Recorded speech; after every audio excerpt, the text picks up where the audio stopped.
आपको भी कहता हूं, कोई घर में कुत्ता बिल्ली पाल रहे हो तो ध्यान रखना, उन पशुओं पर दया करना है। क्या करना? दया। हाँ, उनको घर में पालने का कोई शास्त्रों में विधि नहीं है। अगर घर में पालना ही है तो गौ माता को ही घर में पाल सकते हो और किसी को नहीं पाल सकते। जय जय। शास्त्रों में कुत्ते बिल्ली तोते इन सबको पालने का कोई शास्त्रों में कई विधि नहीं है। तो क्या हम इन प्राणियों पर दया न करें? दया कर सकता है, लेकिन ये गलियों में घूमने के लिए जन्मे हुए हैं, इनको गली में घूमने दो और जब आए तो रोटी डालो। जो गली में घूमना चाहिए वो कुत्ते सोफे में बैठे हैं न, जो घर में रहना चाहिए वो गौ माता गली में प्लास्टिक खाती घूम रही है। ये कलयुग की विडंबना है। जय जय गुरुदेव। जिस माता को घर में रहना चाहिए, गलियों में घास नहीं मिलने के कारण, प्लास्टिक खा के पेट में फंस जाने के कारण गौ माता मर रही है। और जिनको गलियों में घूमना चाहिए उन कुत्तों के लिए अपने बिस्किट से भी महंगे बिस्किट खिलाए जाते हैं। जीवों पर दया करो। इन सबको घर में पालने से इनके सब बाल केश इनकी चीजें घर में गिरती है, विभिन्न प्रकार की दरिद्रता और दुख उस घर में आती है। ये जो विदेशों में जितने लोग ये बिल्ली कुत्ते पालते, मैंने हजारों घर देखा है, इन सबके घर में कोई ना कोई डिप्रेशन, टेंशन, नींद नहीं आना, झगड़ा, परेशानी। आप सिर्फ धन से ही सुख को मत तोलना, सुख शांति से ही आता है, धन से नहीं आता। शांति नहीं तो वो धन किसी काम का नहीं। जय गुरुदेव। जिस घर में शांति नहीं वो घर का धन किसी काम का नहीं। और शांति की ठंडी रोटी भी घी लगी हुई गरम रोटी से ज्यादा आनंद देने वाली। जय जय गुरुदेव। आपको शांति की रोटी चाहिए कि गरम रोटी चाहिए? शांति की रोटी। चेहरे से तो नहीं दिख रहा कि तुम लोग शांति की रोटी के लिए कृष्णगिरी आए हो। तुम सब अशांति खरीदने आए हो कि मेरे को इतनी गठरी चाहिए, मेरे को ये चाहिए, मेरे को बंगला चाहिए।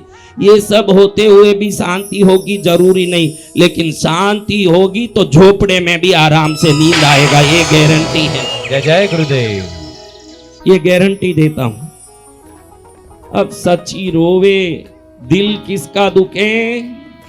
इंद्र का। हाँ, सब इंद्र बैठे हैं, देख सोच रहे हैं अपनी अपनी सच्चियों को कि क्या क्या बोलती है, कैसे कैसे काम करवाती है। महाराज वो कहानी बराबर पकड़ लिए। अब इंद्र पत्नी को समझाए, पत्नी बोले कि या तो तोते को ठीक करो या तो मेरा मरा हुआ शरीर देखो। मैं तो एक ही बात कह दी, मुझे नहीं जीना बिन तोते के। इंद्र ने सोचा कि भाई इन जीवों को कौन सृष्टि करते हैं? बोलो कौन करते हैं? बोलो जोर से। इंद्र को कौन सृष्टि करते हैं? तोते को कौन सृष्टि करते हैं? सच्ची को कौन बनाए हैं? उनके पास जाके प्रार्थना करूंगा कि इसको ठीक कर दो। आपने ही बनाया है तो आप ही ठीक कर दो, मेरी पत्नी बहुत दुखी हो रही है। इंद्र तुरंत रवाना हुए ब्रह्मलोक। कहां? ब्रह्मलोक में पहुंच गए। ब्रह्मा जी बैठे हैं, वेदों का हाथ में दिव्य संग्रह है, जपमाला लेके बैठे हैं कमलासन पर। पास में सरस्वती वीणा बजा रही है और ब्रह्मदेव प्रसन्न हो रहे हैं। घड़ी घड़ी सरस्वती का चेहरा देख रहे हैं। किसका चेहरा? सरस्वती जी का। तो ब्रह्मा की सरस्वती क्या लगे? हाँ, संसार में सब जगह यही चलता है, देवलोक हो के मनुष्य लोग। अब वहां बैठ के एक दूसरे को देख रहे हैं। बीच में प्रवेश किया कौन? इंद्र। त्राहि माम प्रभु त्राहि माम। ब्रह्मा जी ने सोचा कोई इंद्रलोक में बड़ा आक्रमण हो गया, क्या हो गया, ये पहुंचा है। क्या भाई इंद्र, क्या बात है? गयासुर आया के भस्मासुर आया के रणासुर आया के बकासुर आया के कौन आया? प्रभु उससे बड़ी आपत आ गई है। इंद्राणी की प्राण आपत्ति में आ गई। इंद्राणी की प्राण आपत्ति में कैसे? उसका प्यारा तोता बीमार पड़ गया। प्रभु उसको बचाओ नहीं तो वो मरने की जिद कर रही है। ब्रह्मा जी को मन के मन में हंसी आई। देखो पतियों को अपने पत्नी के हर नाच पर नाचना पड़ता है। तोता बचाने के लिए इंद्रलोक से कौन पहुंच गया? इंद्र कल मेरा बच्चा उठ के खड़े होके कहने लगा, प्रभु थोड़ा बाल नहीं आ रहा है, मेरे को आशीर्वाद दो। मेरे को इतनी घृणा हुई, इतना मन में शर्म आया। हमने साधुपना इसलिए लिया है कि इन नालायकों के बाल लाए सिर पर। देखो कलयुग में हरामी बाल की बात करता है मेरे से। अरे संसार से मुक्त होने की, ज्ञान प्राप्ति की बात कर, या कोई बीमारी दुख की बात कर, दरिद्रता की बात कर। तेरे बाल बढ़ाने के लिए मैंने क्या हजामत का दुकान खोल के रखा है यहाँ? जय जय गुरुदेव। हाँ, क्या मांगना है? संतों के पास आए हो, ज्ञान मांग, भक्ति मांग, वैराग्य मांग, या तो शरीर की ऐसे दुख से मुक्ति मांग ताकि बैठ के भजन कर सके, या घर के उलझनों से मुक्ति मांग जिससे मन में सुख आए न भजन करें। किससे क्या मांगे महाराज? हम जैसे तपस्वी साधु लोगों के बाल उगाने के लिए कृष्णगिरी में सिंहासन लगा के बैठे हैं। देखो रे, ब्रह्मा जी भी हंस रहे हैं। हाँ, ब्रह्मा जी भी हंस रहे हैं कि इंद्राणी का तोता बचाने ये पहुंचा, लेकिन इंद्र एक पदवी वाला है, क्या भाई मना करें? तो इंद्र को ब्रह्मा जी धीरे से प्रेम से समझाने लगे कि भाई इंद्र देखो, मेरा तो सृष्टि किया न काम खत्म। तुम जो बात कर रहे हो ये पालन की बात है, सृष्टि की बात नहीं है। तोता मरना नहीं पलना उसका काम विष्णु का है, मेरा थोड़ी है। फिर भी तुम कह रहे हो तो चलो तुम और हम दोनों विष्णु लोक में जाके निवेदन करते हैं। विष्णु जी अगर कृपा कर देंगे तो उसकी रक्षा हो जाएगी, वो पल जाएगा। चलो अपन दोनों कहाँ जाएं? विष्णु लोक। हरि नारायण नारायण नारायण, हरि नारायण नारायण नारायण, हरि नारायण नारायण नारायण, हरि नारायण नारायण नारायण, हरि नारायण नारायण नारायण, हरि नारायण नारायण नारायण। ओम नमो वासुदेवाय, ओम नमो माधवाय, गोविंदाय विष्णवे, मधुसूदनाय, वामनाय, त्रिविक्रमाय, अनंताय, सर्वमंगल स्वरूपाय, लक्ष्मी नारायणाय नमः। जय जय गुरुदेव। आदिशेष पर कौन बैठे हैं? कौन विष्णु बैठे हैं? भगवान, विष्णु भगवान। पैर कौन दबा रहे हैं? लक्ष्मी जी। कौन दबा रहे हैं? लक्ष्मी माता। हाँ देखो, सनातन धर्म सुदृढ़ है और सनातन का सिद्धांत भी सुदृढ़ है। तुम्हारे घर में कब तुम्हारी कौन पैर दबाएगी कोई गारंटी नहीं। कोई दूसरी की आके दबा सकती है कभी, भाई इसकी पत्नी दबा रही है कि पड़ोसन दबा रही है, उसका कोई गारंटी नहीं। लेकिन प्रभु का तो आदि अनादि युग युगों से लक्ष्मी ही पैर दबा रही है। देखो ये भक्ति है प्रभु की। हाँ, तुम बहनों घर छोड़ के आ गई, कौन कौन पति को छोड़ के आई है? अकेली आई? घड़ी घड़ी फोन करते रहना, वहां कोई भी पैर दबा सकती है, सावधान रहना। हाँ, कलयुग है भाई, कलयुग होने से कुछ बातों से सावधान कर देना। घड़ी घड़ी फोन भी ऐसे मत करना कि सादा कॉल किया, वीडियो कॉल करना। तुम क्या कॉल करना? Video call. हाँ, वीडियो में मालूम पड़ जावे कि वीडियो में नारायण जी के पास कोई दूसरी लक्ष्मी तो प्रकट नहीं हुई है कि अपन सेफ्टी से यहाँ बैठे हैं, दूसरी लक्ष्मी वहां पर प्रकट ना हो गई हो। इधर नारायण जी की पैर लक्ष्मी दबा रही है। 2 जन का प्रवेश हुआ। कौन है वो 2? कौन है? इंद्र भगवान और और ब्रह्मा। ब्रह्मा जी। विष्णु जी अपने कमल नयन से ब्रह्मा पर दृष्टि डाली। ब्रह्मा है ही तो विष्णु पुत्र, हिरण्यगर्भ गर्भस्तम कहते ना, हिरण्यगर्भ। भगवान के नाभि से प्रकट हुए, कमल से ब्रह्मा प्रकट हुए। विष्णु के नाभि कमल से कौन प्रकट हुए? तो हुए कौन? ब्रह्मा पुत्र हुए। तो पुत्र को आके पिता को खुशी नहीं होगी क्या? जी भगवान। बड़े प्रसन्नता से ब्रह्मा को देखे, लेकिन ब्रह्मा के चेहरे में, मस्तिष्क में लकीरें दिख रही, एकदम चिंता की लकीरें। क्या हुआ भाई चतुर्मुख, क्या हुआ? क्यों चिंता में हो? साथ में इंद्र तुम भी आए हो। सहस्राक्ष, 1000 आंखें हैं इंद्र की, शरीर भर में आंखें। गौतम ऋषि की पत्नी को, अहल्या को किसी रूप में जाके पाने की कोशिश की तो गौतम ऋषि ने श्राप दे दिया कि पूरे शरीर में तुम्हारी आंख हो जाए। इसलिए हजारों आंख हो गए इंद्र के शरीर में। तो सहस्राक्ष इंद्र पहुंचे हैं। इधर देखो तो ब्रह्मा पहुंचे हैं। नारायण जी अपने एक मुख से बड़े प्रेम से देख के पूछ रहे हैं कि चतुर्मुख किस प्रयोजन से आए हो?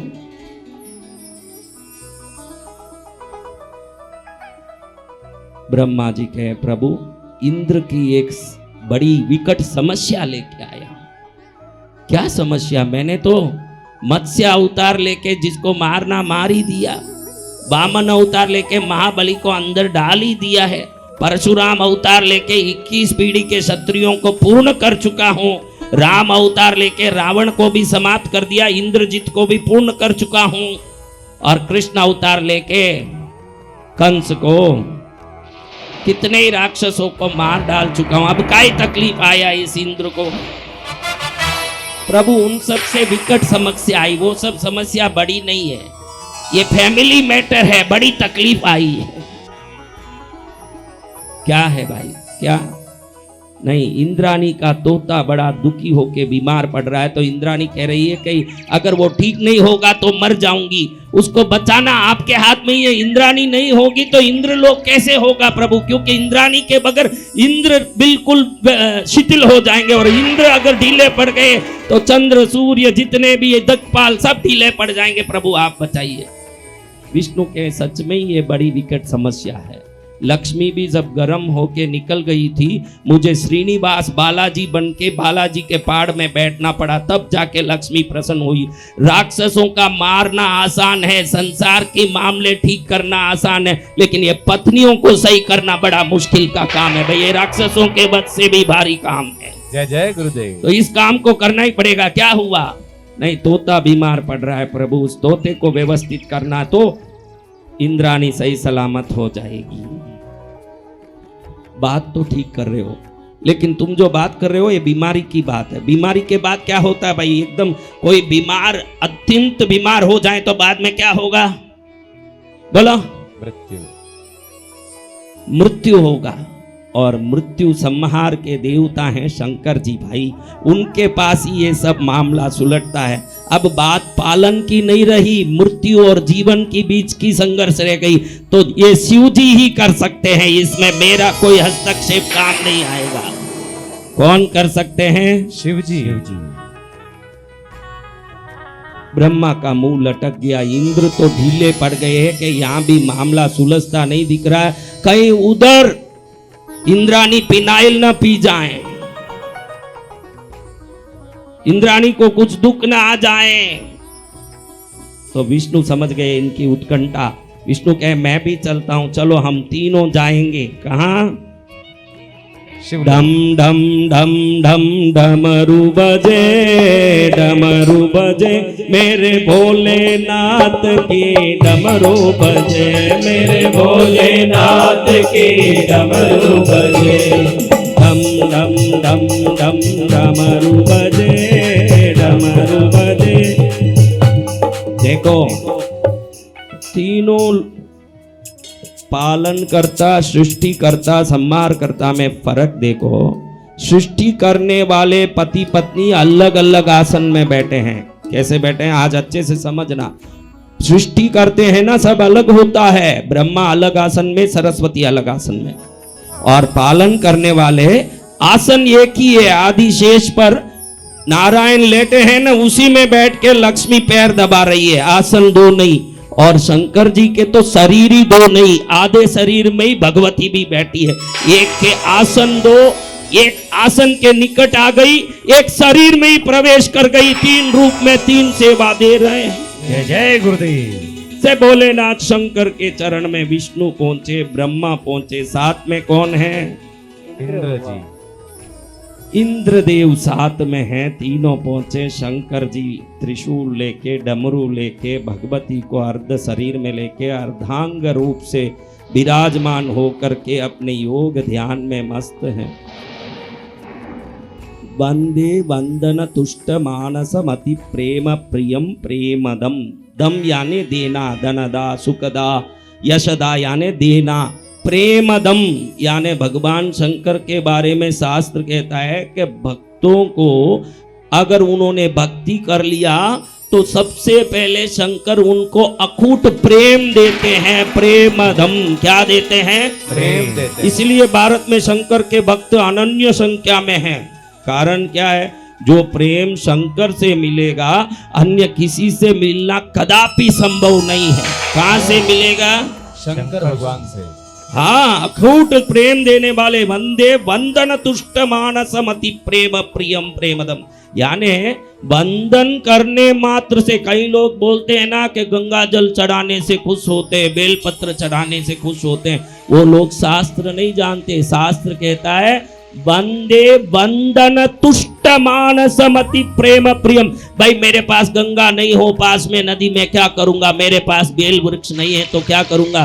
शंकर गंगा जल बेल वृक्ष से नहीं, इन दोनों हाथों से वंदन करने मात्र से तुष्ट हो जाते हैं उसी समय, और ज्यादा कुछ नहीं करना पड़ता। जय जय शंभु। क्या करना पड़ता? वंदन। मैंने शास्त्र का प्रमाण बताया। वंदन तुष्ट मानस, उनका मन है, कोई सामने हाथ जोड़ के कहे कुछ नहीं है प्रभु, मेरे पास कुछ नहीं है, ऐसे दरिद्र बन के दीन बन के हाथ जोड़ के आता है दीनता के कारण। उन दीनता के कारण जुड़े हुए हाथ को भी अपने भक्ति के कारण जुड़े हुए हाथ समझ लेते हैं भगवान शंकर। इतने भोले हैं। वो तो आया है दीनता से हाथ जोड़ के, भगवान सोचते हैं मेरे भक्ति से हाथ जोड़ रहा है। इतने भोले हैं। तो ऐसे शंकर बैठे हैं हिम पहाड़ में। अप्पय दीक्षित जी कहते हैं, कौन? बहुत बड़े साधक हुए अप्पय दीक्षित शंकर जी के। कहते हैं कि शंकर जी हिमालय में बैठे हो। कहां बैठे हो? हिमालय में। ठंड तो लगती होगी ना हिमालय में, क्या गर्म लगती होगी बहुत? बोलो।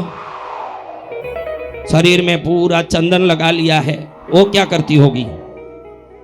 हाँ, अप्पय दीक्षित जी कहते हैं कि चंदन से आपका शरीर ठंडा होता होगा, ऊपर से बर्फीला पहाड़ में आप बिल्कुल ठुठुर रहे होंगे, ऊपर से एक गंगा भी सिर पर चढ़ के आपके ऊपर पड़ रही है, तो और भी क्या होता होगा। और ये भुजंगों को धारण किया है, भुजंगों की पिछले भाग बिल्कुल ठंडा होता है। भुजंगों की ठंडी, हिम का ठंड, चंदन का ठंड, गंगा का ठंडी, और हिमवान पुत्री खुद पर्वतराज की पुत्री है तो वो कैसी होगी? उसके निकटता की ठंडी। आपके पास ठंड ही ठंड है, और आप नहीं मिलने के कारण मेरे हृदय में गर्मी ही गर्मी है। आपको गर्मी चाहिए न मुझे ठंडी चाहिए, मेरे हृदय में आके विराजमान हो जाओ, आपको गर्मी मिलेगी न मुझे ठंडी मिलेगी। जय जय गुरुदेव। क्या मिलेगा? अप्पय दीक्षित कहते हैं शंकर को कि भाई आप ठंड का स्वरूप हो, आप जो जिसको नहीं मिलते वो भक्त का हृदय कितना दग्ध होता होगा, कितना गर्म होता होगा, कितना तड़पता होगा। आप मेरे हृदय में बैठ जाओ, आपको इससे बढ़िया गर्म स्थान नहीं मिलेगा और मुझे इससे बढ़िया ठंडा व्यक्ति नहीं मिलेगा, दोनों का जीवन सुधर जाए। ऐसे प्रभु भोलेनाथ शिव शंकर के चरण में कौन कौन पहुंचे? बोलो कौन कौन पहुंचे? ब्रह्मा जी, विष्णु जी और इंद्रदेव। तीनों को देख के भोलेनाथ बड़े, कुबेर को भी मित्र बना लिया शिव जी ने। देखो आप बोलो, आप सेठ हो, क्या हो? सेठ। भोलेनाथ की महिमा बता रहा हूं आपको। आप सेठ हो, एक भिखारी को मित्र बनाओगे? रावण ने पुष्प विमान छीन लिया, लंका छीन लिया, बिल्कुल भिखारी की तरह दरिद्र हो गए कुबेर। जब भटकते हुए कैलाश की ओर फिर रहे थे तो शिव जी ने कहा कि चिंता मत करो मित्र। क्या कहा? चिंता ना करो मित्र। किसको मित्र बनाया भाई? जिसके ना तो कोई वाहन है, ना घर है, ना गाड़ी है। पुष्प विमान रावण ने छीन लिया, लंका भी रावण ने छीन लिया, वहां से भगा भी दिया, अकेले भटक रहे हैं कुबेर जी। और क्या शंकर जी त्रिकाल ज्ञानी को मालूम नहीं कि ये भटकती आत्मा है? लेकिन कहा चिंता मत करो मित्र, ये कैलाश के एक उत्तर भाग का तुमको दिक्पाल पद देता हूं, और इसी भाग को अलकापुरी बना के वैभव का साम्राज्य देता हूं। यहाँ हर चीज सोने की होगी, पृथ्वी के सभी खजाने के आज से तुम अधिष्ठायक मालिक हो जाओगे। जय जय शंभो। कैसे हैं शंकर? जो बिल्कुल जीरो हो उसको हीरो बनाने की जिसमें क्षमता और भाव होता है वो भोलेनाथ शिव शंकर। ऐसे भोलेनाथ शंकर के चरण में तीनों को देख के भोलेनाथ को मन में आया कि तीनों आए हैं तो कोई विकट समस्या ही होगी, क्योंकि एक साथ में डिफेंस मिनिस्टर और होम मिनिस्टर और प्राइम मिनिस्टर तीनों साथ में आ जाए तो क्या कहें महाराज, कुछ तो गड़बड़ है। क्या हुआ भाई, क्या हुआ? त्रिपुरासुर का वध तो मैंने कर ही दिया, कामदेव को तो भस्म कर ही दिया हूं, जलंधर का तो समाप्ति हो चुका है, अब क्या रोते आए? उससे भी विकट समस्या है प्रभु। क्या समस्या है? इंद्रदेव की पत्नी इंद्राणी बड़ी परेशान है, प्राण त्यागने की जिद्दी कर रही। इंद्राणी प्राण त्यागेगी क्यों? क्योंकि भोलेनाथ अपनी पत्नी को पूरे आधे शरीर दे दिए, यानी पत्नी क्या होती है इसको शंकर जी से ज्यादा कोई नहीं जान सकता।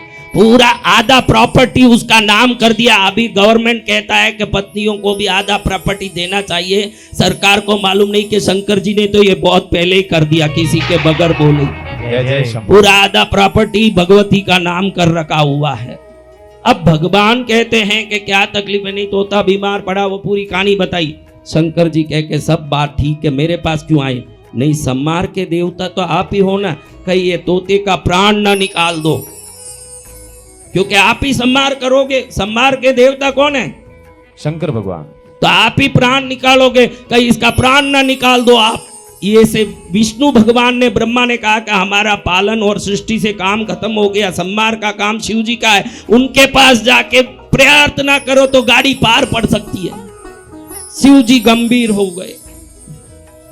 इंद्र ने सोचा इनकी गंभीरता का कारण क्या है, इनसे क्या नहीं हो सकता। मार्कंडेय को सदा 16 वर्ष के रहने की चिरायु पदवी तो शंकर जी ने दिया, वो चाहे जो कर सकते हैं।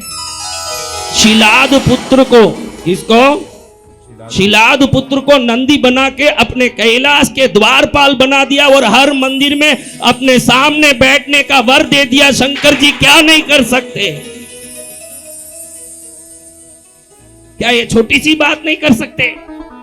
शंकर जी गंभीरता छोड़ के हंसते हुए कहने लगे, भैया संहार का अर्थ तुम समझे नहीं हो। जब प्रलय आता है तो प्रलय में सभी जीवों को लय करके पुनः सृष्टि के पहले उन सबको सुरक्षित करने का संहार है मेरा। ये तोता बिल्ली का संहार सब मेरा काम नहीं है, वो यमराज का काम है। जय जय गुरुदेव। किसका काम है ये? यमराज का। हाँ, तुम्हारे छोटे मोटों को ले जाने का काम कोई शंकर का नहीं है। शंकर जब संहार करते हैं, समस्त ब्रह्मांडों को स्वयं में विलय करके उसको लय करके पुनः प्रकट होने का काम शंकर जी का है। कोई छोटा मोटा बिल्ली तोते को बढ़ाना घटाने का काम नहीं। अनंत ब्रह्मांडों को स्वयं में समेटने का काम करने वाले कौन है? शंकर भगवान। हाँ, तो वो कह रहे हैं छोटे बिल्ली ये तोता, इन सब का काम किसके हाथ में है? यमराज के। इंद्र का मुंह लटक गया, यहां भी काम नहीं हुआ। शंकर जी समझ गए बड़ा दुखी हुआ है।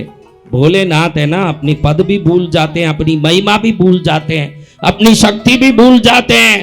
कहते हैं कि चिंता मत करो ब्रह्मा, विष्णु, इंद्र, चलो मैं भी चलता हूं, हम सब यमराज के पास जाएं।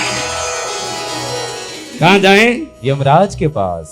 देखो, एक पत्नी की चिंता ब्रह्मा विष्णु महेश को भी हिला सकती है। तो मेरे भाइयों, पत्नियों की चिंता पर पूरा ध्यान देना, कभी चिंता आने का काम ना हो उनको, सावधान रहना आप लोग। जय हो। नहीं तो ब्रह्मा विष्णु महेश के भी सिंहासन हिल जाते हैं। देखो इस कहानी।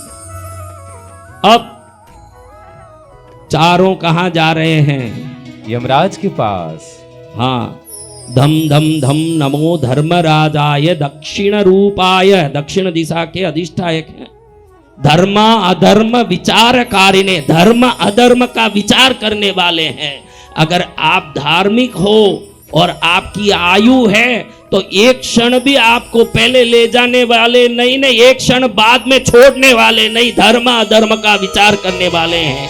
धम धम नमो धर्मराजाय दक्षिण दिशावर्तिने धर्मा अधर्म विचार करनाय महिष वाहनाय दंड हस्ताय। भैंस पर आते हैं। किस पर आते हैं? भैंस पर। सुना होगा ना क्या, यमराज किस पर आते हैं? भैंस पर। देखो ये वाहन भी कितने सोच समझ के बनाए सनातन धर्म में। आप सोचो कि यमराज अगर जेट में बैठ के आते तो कितनी देर में पहुंच जाते महाराज? जेट रॉकेट में बैठ के आते। भैंस पर क्यों बैठ के आते हैं? आप जन्मे तभी वो निकल चुके हैं। वो भैंस इतने धीरे आता है कि आप 100 वर्ष के होने के बाद ही वो यहाँ पहुंचता है, इसलिए भैंस का वाहन है। जय जय गुरुदेव। कोई तेज दरार वाहन दे देते भाई, सिंह पर दे देते, बड़ा बड़ दौड़ के आवे, हाथी पर दे देते, इधर तुम जन्मे रो रहे हो ना, उतने में ये पहुंच ही जाते वहां। क्यों धीरे धीरे पहुंच रहे हैं? भैंस पर आ रहे हैं। भैंस का चाल कैसा? धीरे धीरे। आज से कभी किसी को भैंस मत बोलना, वो भैंस का वाहन है यमराज, इसीलिए तुम सब बचे हुए हो। वो धीरे धीरे आ रहा। धन्यवाद बोलो भैंस को, तुम्हारे कारण हम सब जिंदे हैं। जय जय गुरुदेव। आराम से बैठे हैं। अगर कोई फास्ट आता तो क्या करता भाई? हाथी पर बैठ के यमराज आता।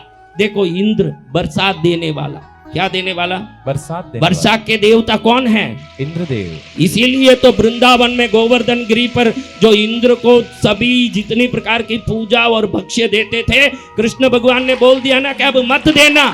तभी तो इंद्र ने मूसलाधार वर्षा शुरू की थी और गांव डूबने लगा। उसको बचाने के लिए तो गोवर्धन गिरी को अपनी छुट्टी उंगली में पकड़ ली कृष्ण भगवान ने।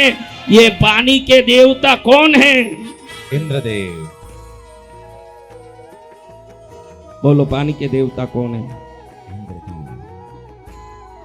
अब ये इंद्र को भैंस दे देते वाहन के रूप में, तो कब तुम्हारे गांव में बरसात होता? वो पहुंचता कब ने? बरसात कब होता?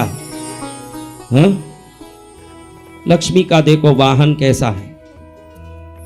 आप अनाप शनाप कमाते हो, उल्टा सीधा करके भी कमाते हो, क्योंकि उल्लू को दिन में दिखता ही नहीं है, वो कहीं भी पहुंच जाता है, इसीलिए तुम सबके पास धन भी आ जाता है।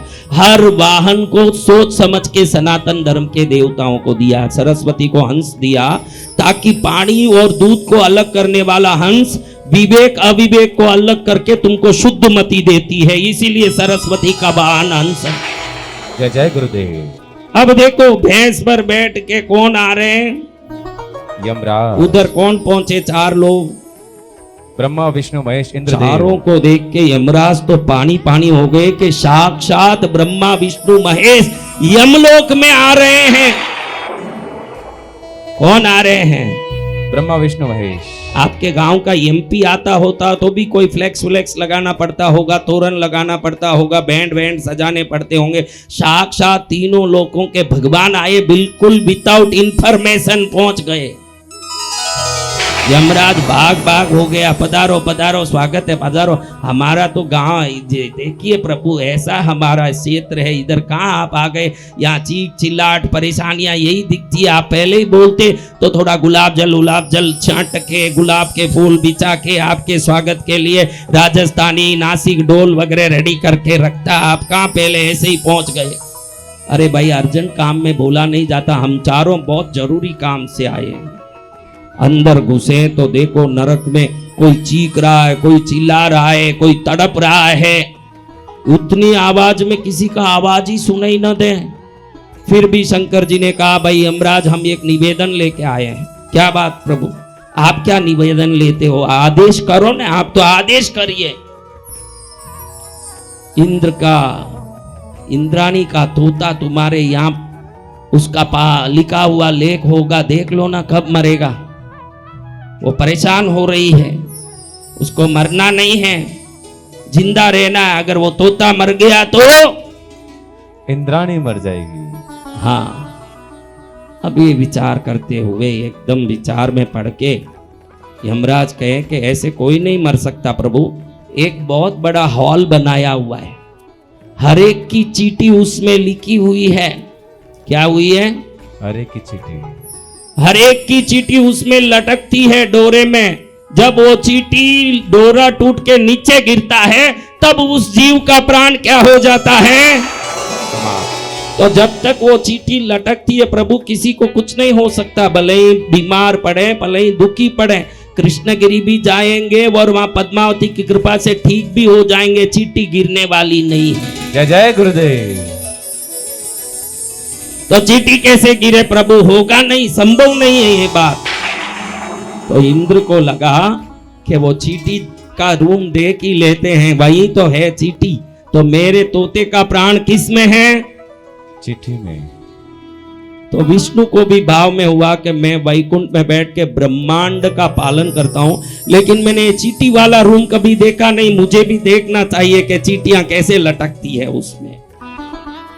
ब्रह्मा को लगा कि हाँ, मेरे को भी कितनी सृष्टि की, मुझे ही पता नहीं कि यमराज चींटियां लटका के प्राण निकालता है, मुझे भी ये रूम देखना है। इंद्र को तो लगा ही था कि ये रूम देखना ही है मेरे को। शिव जी को मन में आया कि मैं समष्टि संहार करता हूं, लेकिन व्यक्तिगत संहार करने वाला यमराज क्या काम करता है, वो कमरा मुझे भी देखना चाहिए। अब कौन कौन एक साथ हो गए बताओ, कितने लोग हुए? 5। कौन है 5? ब्रह्मा, विष्णु, महेश, यमराज और इंद्रदेव। 5 ने एक तैयारी कर ली कि चींटी का रूम देखना है। अब जैसे ही तैयारी हुई, 5 मिलके इतना बड़ा ताला उस रूम का, कितना बड़ा? बहुत बड़ा। हाँ, उसकी चाबी को 7 हाथियां मिलके ला रही है, क्योंकि उसको खोलने का काम ही नहीं है। अंदर अपने आप चींटी गिरती रहे न प्राण निकलता रहे, उसको खोलने का क्या जरूरत। लेकिन कई युगों बाद आज ये कमरा खोला जा रहा है। 7 हाथियां अपने सूंड से पकड़ के चाबी लेके आ रही है, और चाबी अपने सूंड से जोर से डाल रही है, और ऐसे घुमाया, ताला खुल गया। ताला खुलते ही कुंडी खोलने के लिए बड़े बड़े यमदूत लाए गए। सब मिलके, इतने मोटे मोटे बड़े बड़े यमदूत मिलके दरवाजा ऐसे खोला, जैसे ही धक्का मारा, देखा कि पूरा ऊपर का विधान, पूरा छत चींटियों से भरा, करोड़ों चींटी ऐसे डोरे में लटक रहे हैं चींटी। और जैसे ही ये घुसे अंदर 5, एक चींटी गिरी नीचे। क्या हुआ? एक चींटी नीचे गिरी। तुरंत यमराज को लगा कि चींटी गिरी, यानी कोई तो गया जाएगा, तब चींटी गिरेगी ना भाई। तो चींटी गिरी तो क्या गिरा? यमराज ने चींटी उठाया, मुंह फीका पड़ गया, इंद्र को दिखाया। उसमें लिखा था, ये इंद्राणी के तोते का जीव है, अनंत युगों से जो कमरा बंद पड़ा है ये खुल नहीं सकता, न कोई खोल नहीं सकता, इसलिए इस तोते का प्राण कोई निकाल नहीं सकता। लेकिन जिस दिन ब्रह्मा, विष्णु, महेश, इंद्र और यम साथ में आके दरवाजा खोलेंगे, उसी दिन ये चींटी गिरने वाली है। जय जय गुरुदेव।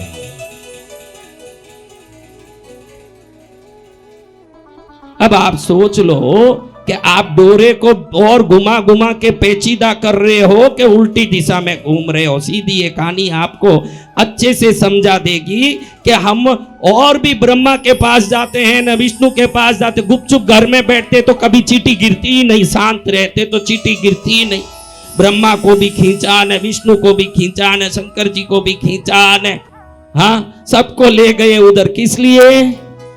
चींटी गिराने के लिए। और मन में क्या था? चींटी गिरनी नहीं चाहिए, यानी इंद्राणी जीवित रहे, तोता जीवित रहे, मन में यही था ना। तो अनायास के अनेक प्रयास करोगे तो निश्चित और दुख और संकट को एकत्रित करोगे। आपके भी अनुभव होंगे कि फालतू इसके पास गया, उसके पास गया, इधर गया, उससे बात किया, इन सबको करके और परेशानी ज्यादा उलझ गई।